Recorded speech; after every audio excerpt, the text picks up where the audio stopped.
नमस्कार दोस्तों, एक बार की बात है। एक गाय घास चरने के लिए जंगल में गई। शाम ढलने ही वाली थी कि उसने देखा एक बाघ उसकी तरफ दबे पांव आ रहा था। वह डर के मारे इधर उधर भागने लगी।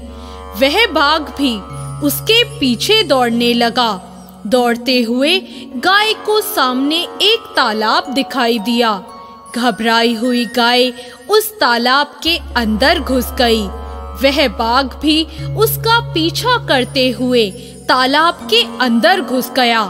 तब उन्होंने देखा कि वह तालाब बहुत गहरा नहीं था, उसमें पानी कम था और वह कीचड़ से भरा हुआ था। उन दोनों के बीच दूरी काफी कम हो गई, लेकिन अब वह दोनों कुछ भी नहीं कर पा रहे थे। वह गाय उस कीचड़ के अंदर धीरे धीरे धंसने लगी। वह बाघ भी उसके पास होते हुए भी उसे पकड़ नहीं पा रहा था। वह भी धीरे धीरे कीचड़ के अंदर धंसने लगा।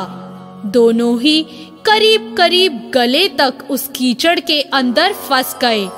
दोनों हिल भी नहीं पा रहे थे।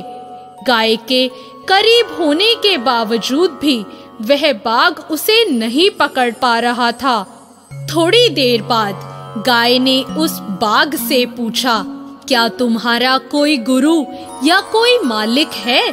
बाघ ने घुर्राते हुए कहा, मैं तो जंगल का राजा हूँ, मेरा कोई मालिक नहीं, मैं खुद ही जंगल का मालिक हूँ।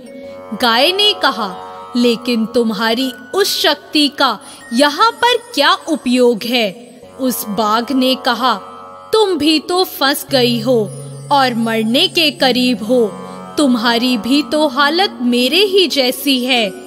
गाय ने मुस्कुराते हुए कहा, बिल्कुल नहीं, मेरा मालिक जब शाम को घर आएगा और मुझे वहां नहीं पाएगा तो वह ढूंढते हुए यहाँ जरूर आएगा और मुझे इस कीचड़ से निकाल कर अपने घर ले जाएगा।